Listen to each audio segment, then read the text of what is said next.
Northern Spain, Barcelona is probably a little better on time.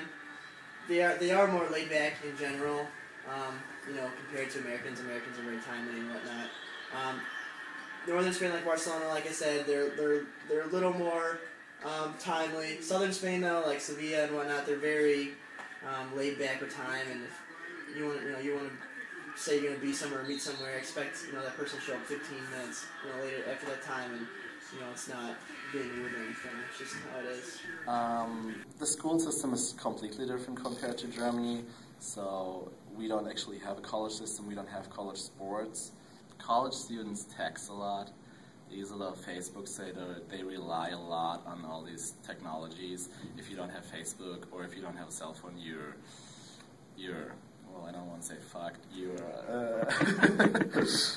It's hard for you to socialize. My family, I always felt bad, and I always felt like I had to eat everything that was on my plate at the meals because I felt like it would offend them if I didn't eat everything they gave me. And because of that, my host grandmother would always comment like, I think you're gaining weight, like we should weigh you on the scale.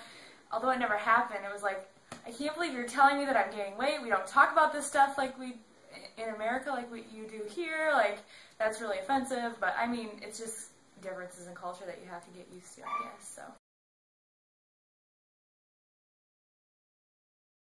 Now, food's more expensive, I would say, in most European cities compared to America. Meals are just run more expensive out there. No tipping really. Tipping's not really a thing, especially at all in Europe. But Spain too. For business transactions, pretty straightforward. You're not gonna expect just regular service. You probably get better service in America because they're more tip concerned and whatnot. Whereas over there, they're gonna get the same amount of money really either way. When I was in France, we just wanted a little taste of something American, so we saw McDonald's. So we went right in, we were really excited, I was going to get, cheeseburger or whatever, and then we also decided to get a coffee, and their McDonald's is completely different than ours. The coffee is set up more like a traditional coffee shop, like a Starbucks or something like that here, and they make all these espresso drinks, and they also have these fancy pastries, and they put it out for you on a nice plate, and you get your coffee in a glass. So that was something that was completely different to me, because here ours is like plastic cup and they just kind of hand it to you. It was like more of a service in France, and it was a lot more upscale. So we decided to go to dinner, and so for dinner we always asked our hotel receptionist a good place to eat. And the first night we went, they told us about this really nice restaurant that was like 30 minutes away, and it was best food, like all this kind of stuff. And so we get a rickshaw that was like two there, and the rickshaw was like, we jam-packed 6 people in this tiny thing that should only fit 2 people. We get there, paid so much money for the rickshaw, and we realized it's the most expensive restaurant in India. So we were so confused. So we got back, and we were talking to our hotel people, and we're like, why did you send us to the most expensive bar? And he's like, you're from America, you're rich, you can afford it. So I thought that was funny. They just think everyone from America is really rich and can afford anything, and that was funny. I think the biggest one was they have a lot different diet obviously than we do here, and so one of the things that I ate quite a few times was guinea pig, and so they would always make fun of me because that's a pet here in America, and I was eating it, and we would a lot of times go out to the rural communities to do volunteer projects and like health clinics and things like that, and they would make us a meal to say thank you, and a lot of times it was guinea pig, and most of the time there'd be hair still in it, and so I don't know, it wasn't the most appealing thing, so that would probably be maybe funny or gross, I'm not really sure, but that'd be probably the weirdest thing that happened. Okay, the food here I think is a big fat joke. I think it's really ridiculous. Never heard of some of the food before. Like General Tso chicken and the sesame chicken, sweet sour sauce. Never heard about it before. They don't exist. Okay. The quality of food could be better. All that fast food stuff, processed food. it's nice to have, but after a while I feel like you get sick of it, so I really appreciate when I go home in a couple of days that I can actually eat some higher quality food again. That was like basically 2.5 years ago. I just came here. I don't speak too much English back then, and I entered in Taco Bell, I think, and I saw some drinks on the board. It says, okay, the smoothie is for $2.50, and the Coca-Cola is like $1.50 or something, and there's one thing that's refill, and it's only 50 cents. I was like, okay, it's 50 cents, that ought to be good. Okay, so I ordered, okay, I want a refill.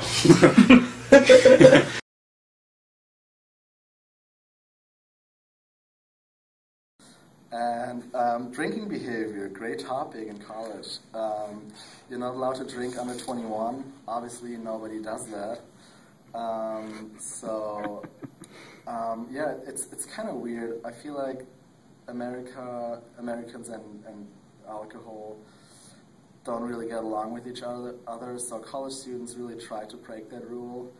I think I started drinking when I was 12 years old, so I actually learned how to drink, and as soon as people here come to college or go to college, they start drinking like crazy, get trashed every weekend. That's really funny to me. Well, Iowa City has 4 police stations. I still struggle with that a lot, to be honest. I don't think I've ever seen a police car in Germany since I was 15 years old. I think this was the last time I can remember that I've seen a police car. And here I see at least 30 or 40 a day. So on our first free day in India, a bunch of us, like 5 or 6 of us, decided to go wander around and look at all the things that India had to offer. And so we kind of got bored with the traditional sightseeing things because everything was kind of the same around there. So we decided to go ahead and look for a bar. We've been told that India, like people in India don't drink very much, and it's kind of like a taboo, and only the poor people drink, or the not like very well off people drink. So we knew it'd be hard to find a bar, but we didn't think it'd be as hard as it was. We started off and we actually we asked one man, and he was like, yeah, right, like 2 doors down, like take a right at the corner, then take a left at the next corner, and led us this place, and he led us to like this random place that like wasn't even actually like, it was like a bike shop or something like that. And then so we asked the bike shop person, like, we're looking for a bar. Is there a bar anywhere? And so one of the girls got out her little notepad and she like wrote down bar and like drew like a beer, and she's like, drink beer, like, you know, because we speak different languages, so we can't really do it. It's like, oh yeah, bar. Like, so he led us to a bar, and he actually drew a map of where the bar was. And so we're like, okay, perfect. So we went there, and then it was just like this mall that didn't, like, they did serve alcohol, but it was alcohol-free wine. And so then we're like, no, we want alcohol, like bar. So we asked this guy, and finally he's like, yeah, like, I know a place. And he gave us this place. He's like, it's like 3 miles away, it's a long walk, but like, it's a good bar. And we're like, okay, good. Like, so he drew out all the instructions, like told us the signs, like the street signs, and where to turn and all those things. And so we're about to leave, and he goes, but don't tell anyone that I was the one who told you about this. And we're like, oh, like, where's he leading us? We were so confused and all those kind of things. And we get there, and it actually was a bar. But now that I look back on it, I realized that, like, since drinking's bad, like, drinking's basically bad there, so he didn't want his name associated with telling the Americans that, oh, this is where the bar is, or like, I go to this bar, or things like that. But when we got into the bar, it was actually at a hotel where most, like, Americans stay, or like people from other countries stay. So that's why they had a bar there. And so we get in, and we're sitting at the counter at the bar, actually, and there's like 4 guys and 2 girls or something like that. And all the guys got their drinks right away, and us girls are just sitting there. We're like, can we have something? He's like, I was like, whiskey and Coke, you know, like, that's what I want, a whiskey and Coke. And he gave me a Coke. And then I was like, okay, like, can I have some whiskey? And he was so hesitant to give me the whiskey, but finally one of the guys ordered it, and I got my whiskey. So that's it. Okay, the most obvious difference I can think of is the drinking age limit. Okay, here you can handle you can handle a army firearm and a woman at the age of 18, and but you can't drink until you're 21. I think it's really ridiculous. But back in China, we don't really have an age limit by drinking, and well, you can't get married until you're 21, but you can join the army with age of 18. So I think it's really funny. You can handle women, but not. I mean, women is apparently more difficult to handle than the enemy. One of the things that was really funny there was that come here isn't like this. You kind of shoot people away, and that means come here. So on the days that we went around to tell people in this community that we were going to have a dental clinic set up at the church, they all kept going like this. And so we thought they were mad at us for like coming to their house and that they were telling us to go away. But they were actually inviting us into their homes, and then they'd be super nice. They'd pull out lawn chairs for us, and they would stand but let us sit. So that was just something that was really funny and really different. Okay, so when you are talking to someone in the United States, like if you say yes, you nod, right? And if you say no, you no. But in India, they have this little thing, like I call it the bobblehead. It's just kind of like, you know. And so you'd be talking to someone and be like, how was your day? And they'd be like, you're like, how was your day? It was okay? Or like, what are you saying? Like, answer me yes or no. I didn't know what was going on. And it happened like all the time, and it was probably one of the funnier experiences I've had trying to communicate with someone in India. Pickpocketing is a pretty big concern out in Barcelona especially, but it's really not the Spanish people themselves. It's a lot of Romanians and gypsies that come out and the gypsy problem. I also had to deal with a couple Nazi stereotypes a lot. People ask me, hey, is Hitler still alive? And I was like, dude, what the fuck? Have you ever been to the Autobahn in Germany? We only have 340 of them in Germany, so obviously I have been there. So all these typical German questions were quite funny too. There's one night I was sitting in the library, and I need an eraser for now. Okay, an eraser, and I saw that a beautiful blonde sitting next to me, and I didn't know the difference between an eraser and a rubber. It's British English. Yeah, it's British accent English. and American accent though. And I asked that girl, "Do you have a rubber that I can borrow?" That girl stared at me. Well, didn't say anything. Well, I don't understand. I thought she was being impolite, but okay. I got it now. Okay, now this is the rubber. This is an eraser. Don't be confused.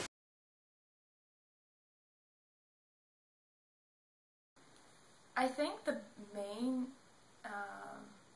kind of expectation that wasn't met was a lot of American culture was integrated into their culture, so I was trying to kind of get this immersion into something that was different from what I'm used to. And so I would go out to a restaurant and hear American music playing on the radio. Like they're like 3 or 4 years behind us, so it'd be like boy bands and things like that. But it's like I went to get away from this, and now here I am, having to go through it again. So that's probably the biggest one. Here? I expected Americans to have more knowledge of the rest of the world. And I also thought, since Americans tend to be richer than Europeans, that they would travel more. But then I got to know a couple people from Iowa or Illinois. They've never been to Chicago or New York. I mean, I know these cities are tourist cities in general, but if you live in Illinois, you should at least see Chicago,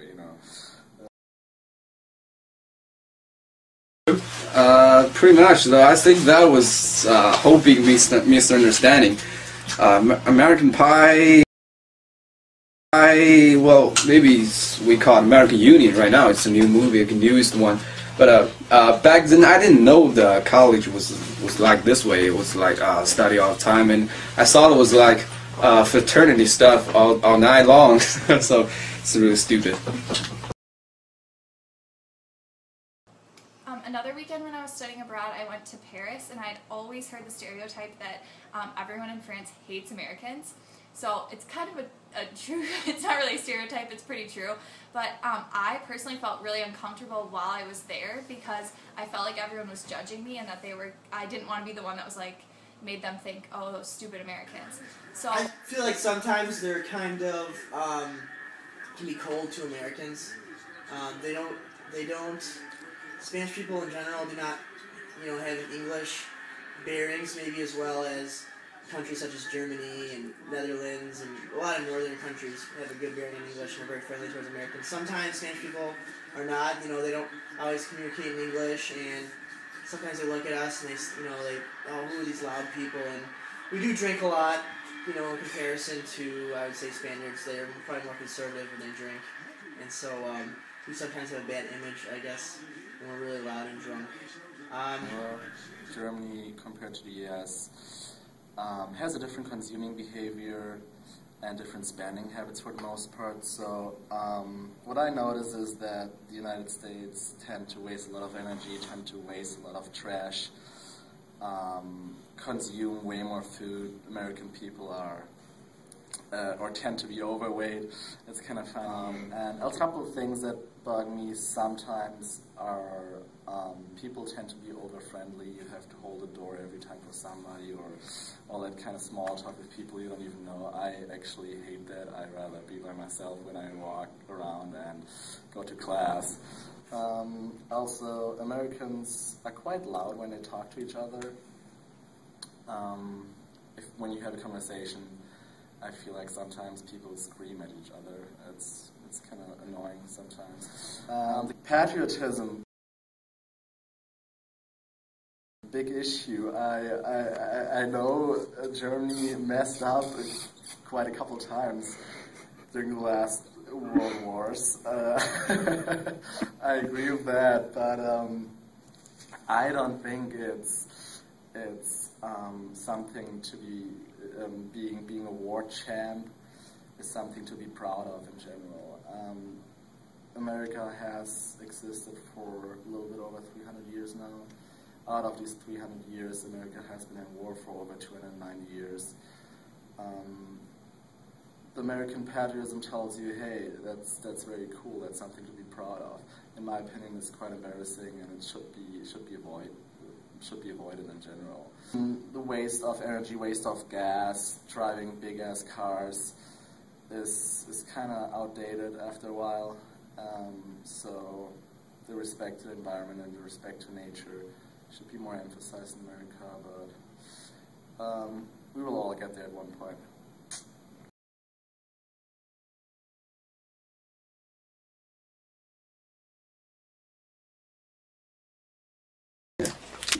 Hi, how are you? Good, how are you? Good. And what's your name and where are you from? My name is George, like George Bush. Like George Bush. Last name is Wang, W-A-N-G. I'm from the a big city, the capital of my province in the middle of China, not middle of China. It's kind of like Iowa. Okay. Yeah. And what's the cultural differences between here and your city? Well, let me tell you a story about that. I was smoking outside of the engineering building in a night, because I was used to smoke, and there are two cops came to me, and I thought they're gonna like warn me something like don't smoke here. Give you a warning. Yeah, give me a warning or go some like other place you can smoke. But however, they gave me a $50 ticket. That sucks. Smoking a cigarette costs you $50. Yeah, because $50, you know, $50 I can buy a bar of cigarette. Yeah. Yeah.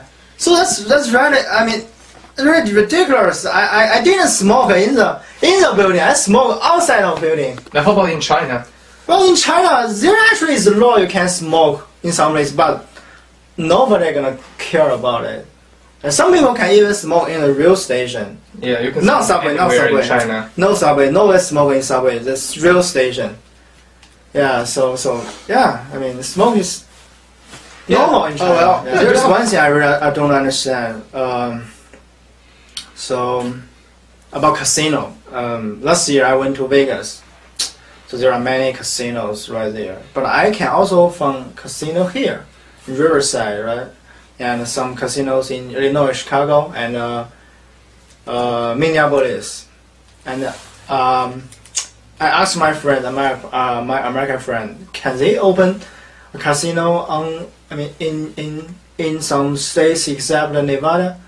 They said no. But why there's casino around us? I mean, in Iowa, in Minnesota, and in Illinois, they told me that because those casinos are on the water or on the ship.